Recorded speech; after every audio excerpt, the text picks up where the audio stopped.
إن الحمد لله نحمده ونستعينه ونستغفره ونؤمن به ونتوكل عليه ونعوذ بالله من شرور أنفسنا ومن سيئات أعمالنا من يهده الله فلا مضل له ومن يضلله فلا هادي له وأشهد أن لا إله إلا الله وحده لا شريك له وأشهد أن محمدا عبده ورسوله أما بعد فإن خير الحديث كتاب الله وخير الهدي هدي محمد صلى الله عليه وسلم وشر الأمور محدثاتها وكل محدثة بدعة وكل بدعة ضلالة وكل ضلالة في النار.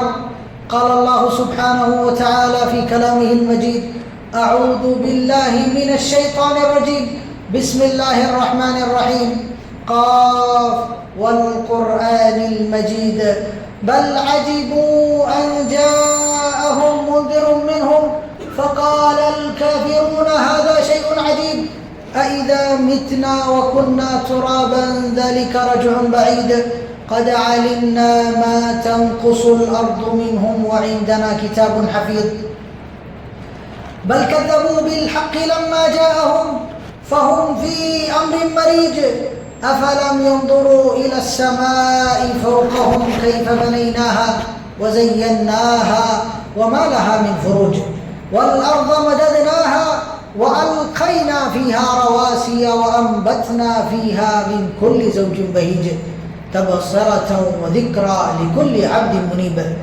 ونزلنا من السماء ماء مباركا فأنبتنا به جنات وحب الحصيد والنخل باسقات لها طلع نضيد رزقا للعباد وأحيينا به بلدة ميتا كذلك الخروج كذبت قبلهم قوم نوح وأصحاب الرس وثمود وعاد وفرعون وإخوان لوط وأصحاب الأيكة وقوم تبع كل كذب الرسل فحق وعيد أفعينا بالخلق الأول بل هم في لبس من خلق جديد. قال الله تبارك وتعالى في كلامه المجيد: أعوذ بالله من الشيطان الرجيم بسم الله الرحمن الرحيم لقد من الله على المؤمنين إذ بعث فيهم رسولا من أنفسهم يتلو عليهم آياته ويزكيهم ويعلمهم الكتاب والحكمة وإن كانوا من قبل لفي ضلال مبين. وقال النبي صلى الله عليه وسلم: نضر الله امرأ سمع مقالتي فحفظها ووعاها وأداها كما سمعها أو كما قال عليه الصلاة والسلام. محترم حاضرین جمعہ، ہر قسم کی تعریف، توصیف، کبریائی، بڑائی اور بزرگی اللہ جل شانہ کے لیے لائق و زیبا اور سزاوار ہے۔ درود و سلام ہو اللہ کے تمام انبیاء کرام علیہم الصلاۃ والتسلیم پر، خصوصاً ہمارے اور آپ کے آخری نبی احمد مجتبیٰ محمد مصطفیٰ نبی آخر الزمان سید الاولین والآخرین محمد رسول اللہ صلی اللہ علیہ وسلم پر۔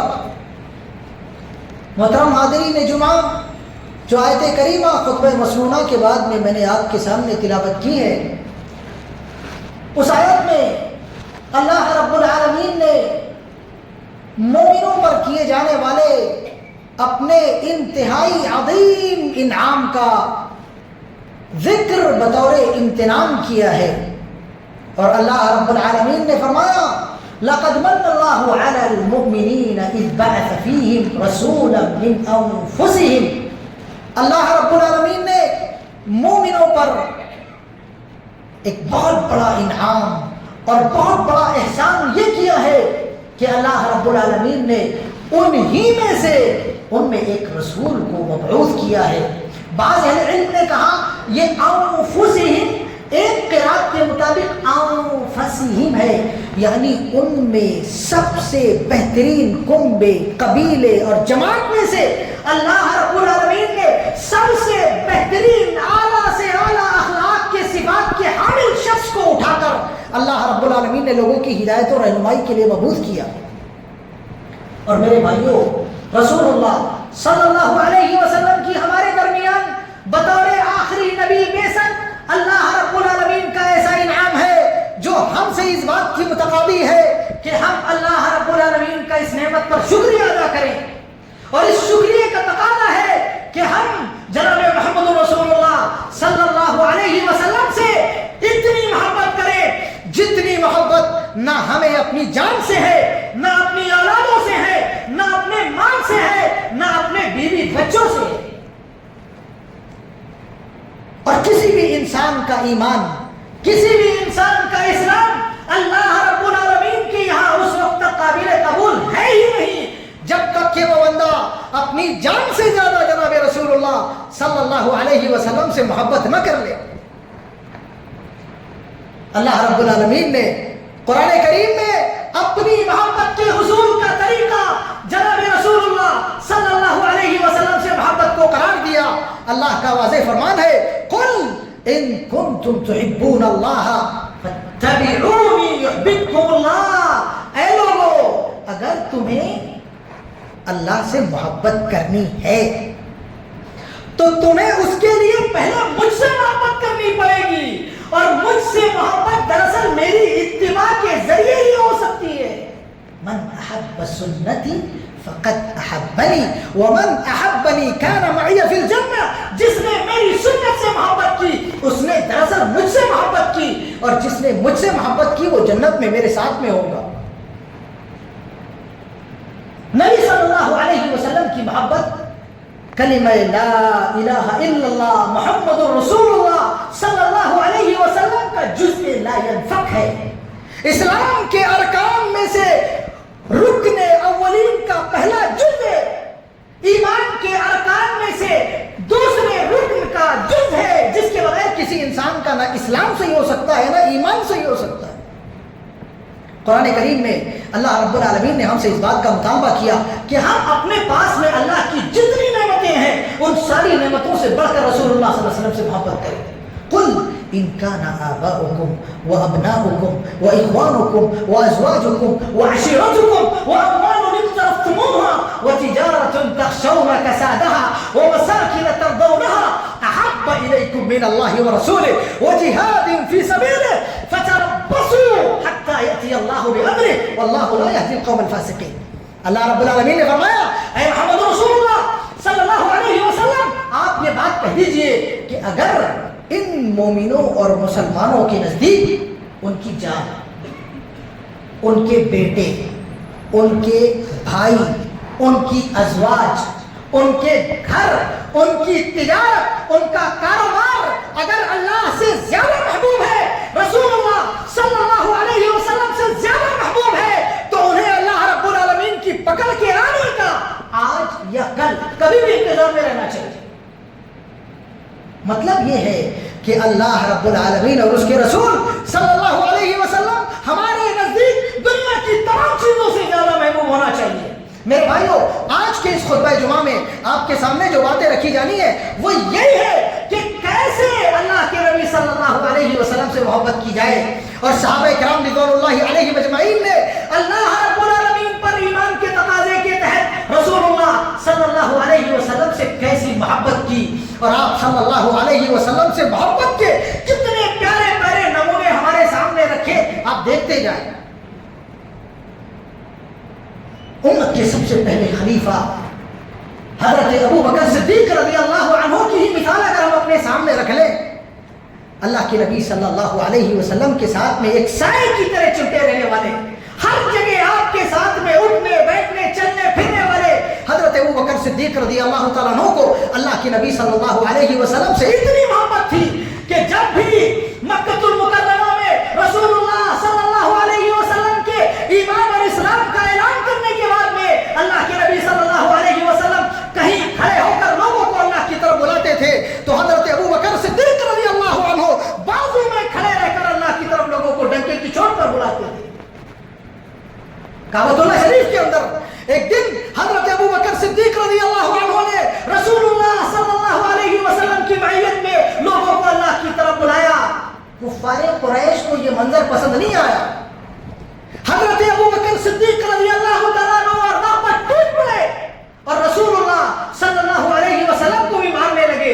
حضرت ابو بکر صدیق رضی اللہ عنہ وارضاہ رسول اللہ صلی اللہ علیہ وسلم کا دفاع بھی کر رہے ہیں اور رسول اللہ صلی اللہ علیہ وسلم کفار قریش سے لڑ بھی رہے ہیں. کفار نے رسول اللہ صلی اللہ علیہ وسلم کو چھوڑ کر حضرت ابو بکر صدیق رضی اللہ عنہ کو اتنا مارا کہ آپ کی آنکھیں پھول گئی, آپ کی ناک سے خون بہنے لگا, آپ کا چہرہ پہچان میں نہیں آنے لگا. ضربوں کی تاب نہ لا کر حضرت ابو بکر صدیق رضی اللہ عنہ بے ہوش ہو کر گر پڑے. ہوش آیا تو لوگوں نے حضرت ابو بکر صدیق رضی اللہ عنہ کو دوا دی. انہوں نے کہا واللہ الذی لا الہ غیرہ لا آکل طعاما ولا اشرب شرابا ولا آکل دواء حتی ارى رسول اللہ صلی اللہ علیہ وسلم بام عینی. اللہ کے عزت و جلال کی قسم ہے, نہ کھاؤں گا نہ پیوں گا اور نہ دوا کو ہاتھ لگاؤں گا جب تک کہ میرے نبی جناب محمد رسول اللہ صلی اللہ علیہ وسلم کے دیدار سے میری آنکھیں ٹھنڈی نہ ہو جائیں. میرے نبی کے ساتھ میں کیا ہوا؟ لوگوں نے حضرت ابو بکر صدیق رضی اللہ تعالیٰ عنہ سے کہا کہ آپ چلنے کے قابل نہیں ہے. کہا مجھے اٹھاؤ اپنے کندھوں پہ اور لے کے چلو جناب رسول اللہ صلی اللہ علیہ وسلم کے دربار میں. کندھے پہ اٹھایا گیا. حضرت ابو بکر صدیق رضی اللہ عنہ کو رسول اللہ صلی اللہ علیہ وسلم کے پاس میں لایا گیا. اللہ کے نبی صلی اللہ علیہ وسلم نے دیکھا تو کہا یا ابو بکر لماذا اتیت لو طلبتنا لاتیناک. اے ابو بکر آپ کیوں آئے؟ آپ ہم کو طلب کر لیتے, ہم آپ کے پاس میں آتے. اللہ کے نبی صلی اللہ علیہ وسلم سے فرمایا, اللہ کے نبی صلی اللہ علیہ وسلم واللہ لا تقر لی عینا حتی اراک صحیحا سالما معافا. اے اللہ کے نبی صلی اللہ علیہ وسلم میری آنکھوں کو کیسے قرار آتا جب تک کہ میں آپ کی صحت اور سلامتی کی پرواہ نہ کر لیتا. حضرت ابو بکر صدیق رضی اللہ عنہ وارضاہ سفر ہجرت میں جناب رسول اللہ صلی اللہ علیہ وسلم کے ساتھ میں ہے, جا رہے ہیں. کبھی اللہ کے نبی صلی اللہ علیہ وسلم کے دائیں جاتے ہیں, کبھی دوڑ کے بائیں جاتے ہیں, کبھی دوڑ کے سامنے کی طرف جاتے ہیں, کبھی دوڑ کے پیچھے کی طرف جانے لگتے ہیں. اللہ کے نبی صلی اللہ علیہ وسلم نے یہ منظر دیکھا تو حضرت ابو بکر صدیق رضی اللہ تعالیٰ عنہ سے فرمایا کہ اے ابو بکر کیا ماجرا ہے, کوئی دقت ہے تمہیں؟ کہا اللہ کے نبی صلی اللہ علیہ وسلم واللہ انی لا اخشى علیک من الامام فامشی الى الامام واللہ انی لا اخشى علیک من الیمین فامشی الى الیمین واللہ انی لا اخشى علیک من الیسار فامشی الى الیسار ولو خفت علیک من الخلف لمشیت الى الخلف. اے اللہ کے نبی صلی اللہ علیہ وسلم جب مجھے یہ ڈر لگتا ہے کہ کہیں سامنے سے آپ پر کوئی تیر آ جائے گا میں سامنے چلا جاتا ہوں. کبھی مجھے یہ ڈر لگتا ہے کہ دشمن دائیں سے آ جائے گا تو میں آپ کی حفاظت کے لیے دائیں چل پڑتا ہوں. اللہ کے نبی کبھی مجھے یہ ڈر لگتا ہے کہ بائیں سے کبھی کوئی آپ پر حملہ کر دے گا تو میں بائیں چلا جاتا ہوں کہ آپ پر ایک تیر نہ آئے, اگر آئے تو میرے اوپر. مجھے جب یہ خوف ہوتا ہے کہ پیچھے سے کوئی آپ پر حملہ کر سکتا ہے تو میں پیچھے کی طرف چیک کرنے کے لیے جاتا ہوں کہ کوئی ہے تو نہیں. اللہ کے نبی صلی اللہ علیہ وسلم کے ساتھ میں غار کے اندر پہنچے تو اللہ کے نبی صلی اللہ علیہ وسلم سے فرمایا کہ رسول اللہ صلی اللہ علیہ وسلم آپ باہر ہی تشریف رکھیں, پہلے میں غار کے اندر جاتا ہوں, ماجرا دیکھتا ہوں مناسب ہے یا نہیں ہے, اس کے بعد میں اللہ کے نبی صلی اللہ علیہ وسلم آپ انٹر کریں. اندر گئے جہاں کہ پورے غار کو حضرت ابو بکر صدیق رضی اللہ تعالیٰ عنہ وارضاہ نے صاف کیا. صاف کرنے کے بعد میں اس میں چند سوراخ تھے. حضرت ابو بکر صدیق رضی اللہ عنہ اپنا کپڑا پھاڑتے جاتے اور ان سوراخوں کو بند کرتے جاتے.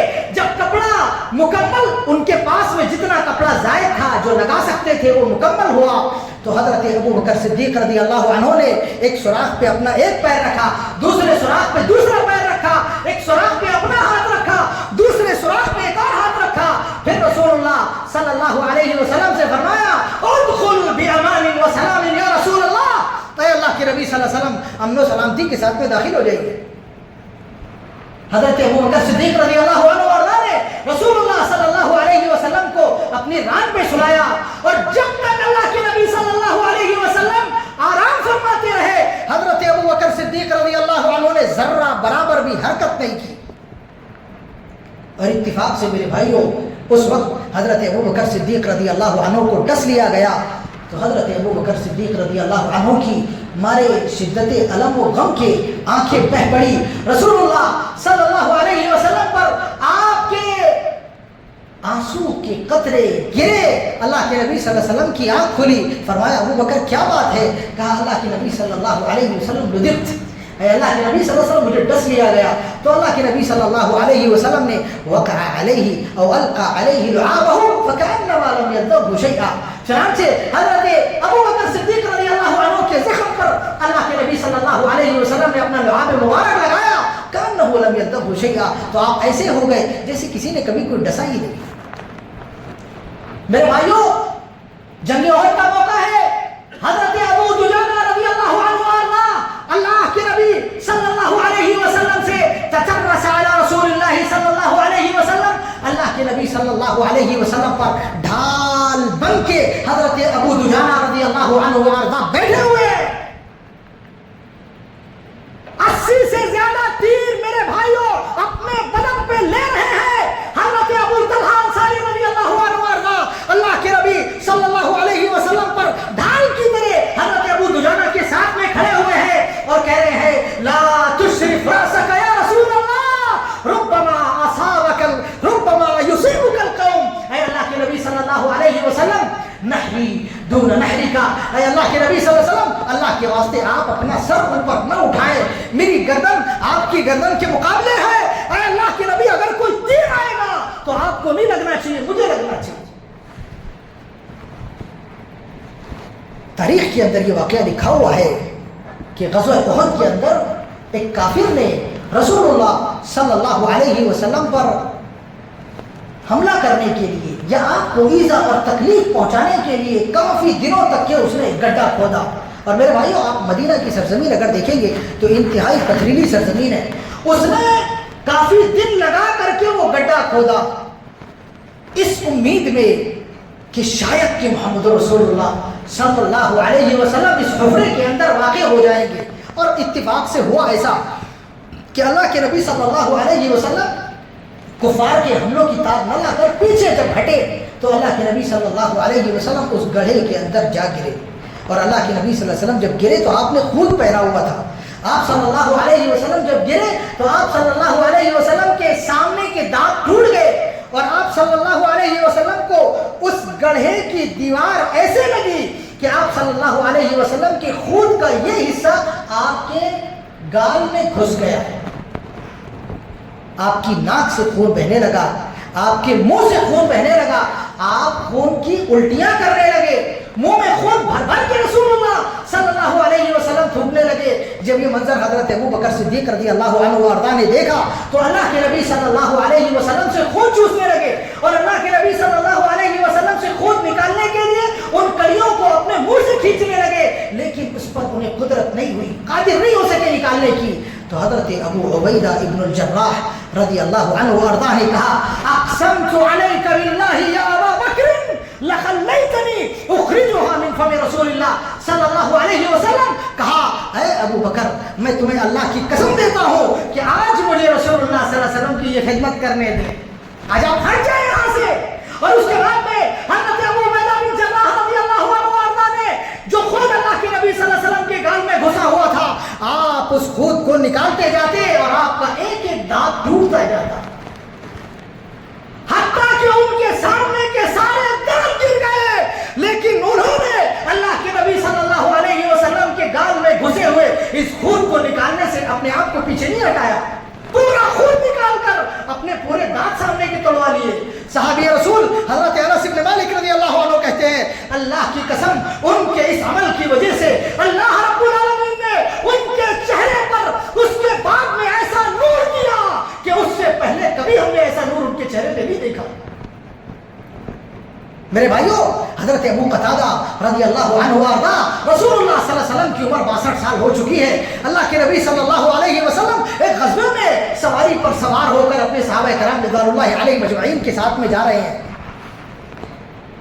اب آدمی جب 62 سال کا ہو جاتا ہے تو زندگی میں تھک جاتا ہے اور انسان تھکنے کی وجہ سے سوتا ہے.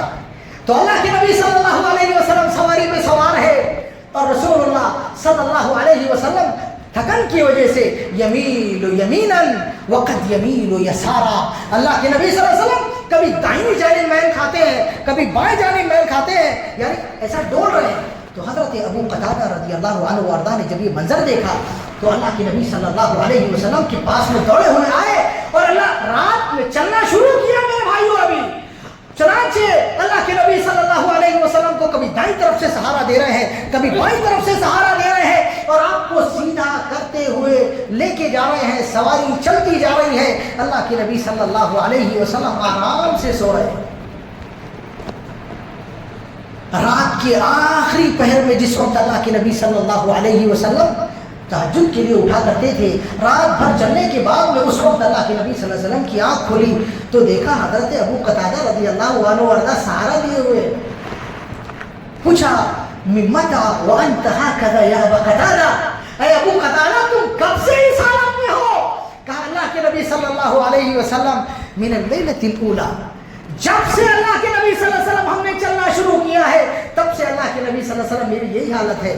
آپ صلی اللہ علیہ وسلم نے فرمایا حفظک اللہ یا قتادہ کما حفظت نبیہ صلی اللہ علیہ وسلم، اے ابو قتادہ جیسے تو نے اللہ کے نبی کی حفاظت کری اللہ تیری حفاظت فرمائے۔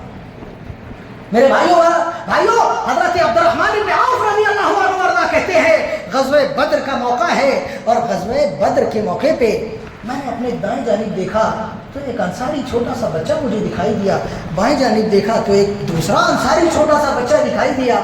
تو میں نے سوچا کہ میرا پہلو تو بڑا کمزور ہے، دائیں جانب سے بھی مجھ پر حملہ ہو سکتا ہے کیونکہ بچہ ہے، بائیں جانب سے بھی مجھ پر حملہ ہو سکتا ہے کیونکہ بچہ ہے۔ وہ کہہ رہے ہیں کہ میں ابھی یہ بات سوچ ہی رہا تھا کہ دائیں جانب والے بچے نے مجھے مخاطب کیا، فرمایا اے آپ، کہا اے چچا ذرا سنیے، کہا کیا بات ہے؟ تو کہا این ابو جہل، کہا ابو جہل کہاں ہے ذرا ہمیں بتائیے۔ تو میں نے کہا ما لک ولی ابی جہل، آپ کو ابو جہل سے کیا لینا دینا ہے؟ تو اس نے کہا واللہ انی لسمعت ان هذا الرجل الدجال الكذاب يسب نبينا محمدا صلی اللہ علیہ وسلم، واللہ الذي لا الہ الا هو لو رأيته لما اتركه حتى يقتل اعجل منا صاحبہ۔ کہا اے عم مجھے بتائیے، میں نے سنا ہے کہ اللہ کا یہ کذاب و دجال بندہ میرے نبی صلی اللہ علیہ وسلم کو گالی دیتا ہے، اللہ کی قسم میرا جسم اس کے جسم سے اس وقت تک الگ نہیں ہوگا جب تک کہ ہمیں سے پہلے مرنے والا دنیا چھوڑ کر نہ چلا جائے۔ کہنے لگے میں تعجب کرنے لگا کہ یہ بندہ ایسی بات کر رہا ہے۔ اتنے میں بازو والے چھوٹے بندے نے مجھے مخاطب کیا اور کہا کہ اے عم میری طرف دھیان دیجئے، اے چچا میری بات سنیے۔ انہوں نے بھی مجھ سے سیم بات کہی تو میں تعجب کرنے لگا۔ پھر تھوڑی دیر میں نے ابو جہل کو دیکھا تو میں نے دونوں کو اشارہ کرتے ہوئے کہا ھذا عدو اللہ ھذا عدوکم، یہ تمہارا اور اللہ کا دشمن رہا۔ انہوں نے کہا کہ جیسے ہی میں نے یہ اشارہ کیا میں نے دیکھا کہ وہ دونوں مسلمان بچے کسی شیر کے بچے کی طرح ٹوٹے اور منٹوں کے اندر اس کا خاتمہ کر دیا۔ میرے بھائیو یہ صحابہ کرام رضوان اللہ علیہ مجمعین کی اللہ کے نبی صلی اللہ علیہ وسلم سے محبت تھی کہ مسلمان بچے بھی اپنے نبی صلی اللہ علیہ وسلم پر ایک حرف آنے دینے کے لیے تیار نہیں تھے۔ ایک دن اللہ کے نبی صلی اللہ علیہ وسلم اپنے گھر کے اندر بیٹھے تھے، مدینہ رسول صلی اللہ علیہ وسلم میں رات کا وقت تھا۔ اللہ کے نبی صلی اللہ علیہ وسلم کے دل میں تمنا ہوئی کہ کاش لو حرسنا عبد صالح من عباد اللہ عز وجل، کاش کہ آج اللہ کا کوئی نیک بندہ ہماری حراست کرے، ہماری دیکھ ریکھ کرے۔ حضرت عائشہ صدیقہ رضی اللہ تعالیٰ عنہ فرماتی ہے کہ میں ابھی یہ بات سوچ ہی رہی تھی کہ میں نے دیکھا کہ کہیں سے ہتھیار کے بجنے کی آواز آ رہی ہے۔ تھوڑی دیر میں اللہ کے نبی صلی اللہ علیہ وسلم نے جب اس آواز کو قریب آتے سنا تو پوچھا من ہونا کا، یہاں کون ہے؟ تو کہا سعد بن ابی وقاص یا رسول اللہ، اے اللہ کے نبی صلی اللہ علیہ وسلم سعد بن ابی وقاص ہے۔ فرمایا ما الذی جاء بک یا سعد؟ فقال واللہ انی لخشیت علیک یا رسول اللہ فاتیت لیحرسک یا رسول اے اللہ کے نبی مجھے آپ کا ڈر محسوس ہوا. تو اللہ کے نبی صلی اللہ علیہ وسلم میں آپ کے پاس چلا گیا. میرے بھائیوں اللہ کے نبی صلی اللہ علیہ وسلم کی وفات سے ایک دن پہلے کی بات ہے. اللہ کے نبی صلی اللہ علیہ وسلم سید الاولین والآخرین ہے. اللہ کے نبی مسجد کے اندر آئے. مسجد کے اندر آنے کے بعد میں صحابہ کرام کو جمع کیا اور جمع کرنے کے بعد میں فرمایا یا عباد اللہ، اے اللہ کے بندو، من ضربته او شتمته او سببته او آذیته فلیقتص منی اليوم. اے اللہ کے بندو، میں نے تم میں سے جسے گالی دی ہے، جسے برا بھلا کہا ہے، جسے تکلیف دی ہے، آج وہ یہاں آ کر مجھ سے بدلہ لے سکتا ہے. صحابہ کرام رضوان اللہ علیہم اجمعین نے جب اللہ کے نبی صلی اللہ علیہ وسلم کی یہ بات سنی تو صحابہ کرام رضوان اللہ علیہم اجمعین اپنی رانوں پہ سر رکھ کے رونے لگے کہ وہ نبی صلی اللہ علیہ وسلم جن کا امت پر اتنا بڑا احسان ہے کہ اللہ رب العالمین نے ان کے ذریعے لوگوں کو ہدایت نصیب کی، ضلالت و گمراہیوں کے اندھیرے جن کے ذریعے اللہ رب العالمین نے چھاٹے، آج وہ نبی ہم سے یہ کہہ رہا ہے کہ اگر میں نے تمہیں گالی دی ہو، میں نے تمہیں برا بھلا کہا ہو تو آج مجھے معاف کر دو. میرے بھائیو کون سا آج دنیا کا حکمراں ایسا کرتا ہے؟ صحابہ کرام رضوان اللہ علیہ مجمعین منظر کی اس عجوبت کو دیکھ کر کے رونے لگے. ابھی وہ رو رہے تھے کہ اتنے میں ایک بندہ کھڑا ہوا اور اس نے کہا انا اقتص منک اليوم یا رسول اللہ، اے اللہ کے نبی صلی اللہ علیہ وسلم مجھے آپ سے بدلہ لینا ہے. صحابہ کرام رضوان اللہ علیہ مجمعین نے اپنے آنسو پوچھے اور اس بندے کی طرف دیکھا، کیا بات ہے، اسے کیا لینا دینا رسول اللہ صلی اللہ علیہ وسلم سے؟ اسے کیا ہو گیا ہے کہ امت کے نبی سے آج یہ بدلہ لینا چاہتا ہے؟ اللہ کے نبی صلی اللہ علیہ وسلم بڑھاپے کی عمر کو پہنچے ہوئے، آپ بیمار ہیں اور یہ رسول اللہ صلی اللہ علیہ وسلم سے بدلہ لینے کی بات کر رہا ہے. چنانچہ وہ بندہ اللہ کے نبی صلی اللہ علیہ وسلم کے قریب آنے لگا. حضرت علی رضی اللہ عنہ کھڑے ہوئے کہنے لگے القصاص فی یا رسول اللہ، اے اللہ کے نبی صلی اللہ علیہ وسلم آپ سے بدلہ نہیں لیا جائے گا، میں دے دوں گا بدلہ. حضرت عباس بن عبد المطلب رضی اللہ عنہ کھڑے ہوئے کہنے لگے اللہ کے نبی صلی اللہ علیہ وسلم القصاص فی، اے اللہ کے نبی میں بدلہ دوں گا، آپ سے بدلہ نہیں لیا جائے گا. اللہ کے نبی صلی اللہ علیہ وسلم نے فرمایا اللہ هو طلب مني القصاص، اس نے مجھ سے قصاص طلب کیا ہے، القصاص فی، قصاص مجھ میں، وہ مجھ سے قصاص لے گا. صحابہ کرام نے اس بندے سے کہا کہ اللہ کے بندے کچھ اور مانگ لو، تمہیں قصاص کیوں چاہیے؟ انہوں نے کہا نہیں، اللہ کے نبی صلی اللہ علیہ وسلم نے آج ہمیں یہ کہا ہے کہ قصاص لے لو تو میں قصاص لوں گا. بندہ قریب آیا تو اللہ کے نبی صلی اللہ علیہ وسلم نے دیکھا کہ وہ حضرت عکاشہ ابن محصن رضی اللہ عنہ ارضا ہے، تو کہنے لگے کہ اللہ کے بندے لقد دعوت لك ان يجعلك الله عز وجل من الداخلين في اول وهلة في الجنة بغير حساب ولا سابق عذاب. اے اللہ کے بندے میں نے تو تجھے ان بندوں میں شامل ہونے کی دعا دی تھی جنہیں اللہ رب العالمین جنت میں اول وہلہ میں داخل کرے گا اور جن کا حساب بھی نہیں ہوگا، کتاب بھی نہیں ہوگا، جو اللہ پر توکل کرنے والے بندوں میں سے ہوں گے. آج تمہیں مجھ سے قصاص چاہیے؟ کہنے لگے اللہ کے نبی صلی اللہ علیہ وسلم آپ ہی نے کہا ہے کہ آپ سے قصاص لیا جائے. تو کہا تمہیں کیا قصاص لینا ہے؟ کہا اللہ کے نبی صلی اللہ علیہ وسلم ایک مارکے میں ایک جنگ کے موقع پہ صفے درست کرتے کرتے آپ کے ہاتھ میں ایک چھڑی تھی اور میں تھوڑا صف سے آگے نکلا ہوا تھا، تو آپ نے اپنی چھڑی سے میرے خاصرہ میں کچوکا لگایا تھا، آج مجھے اسی کا بدلہ چاہیے. اللہ کے نبی صلی اللہ علیہ وسلم نے فرمایا جس چھڑی سے میں نے آپ کو کچوکا لگایا تھا وہ چھڑی لے کے آئی جائے. صحابہ کرام رضوان اللہ علیہ مجمعین گئے وہ چھڑی لانے کے لیے، تھوڑی دیر میں چھڑی لے کے آئی گئی، لا کر کے حضرت عکاشہ ابن محصن رضی اللہ عنہ وارضاہ کو دی گئی. حضرت عکاشہ ابن محصن رضی اللہ عنہ نے اپنے ہاتھ میں اس چھڑی کو لیا، آگے گھمایا پیچھے گھمایا، آگے گھمایا پیچھے گھمایا. صحابہ کرام رضوان اللہ علیہ مجمعین حسرت و ندامت میں رو رہے کہ اس بندے کو کیا ہو گیا ہے کہ آج یہ سید الاولین والآخرین سے بدلہ لینا چاہ رہا ہے. پھر انہوں نے دیکھا کہ اللہ کے اس بندے نے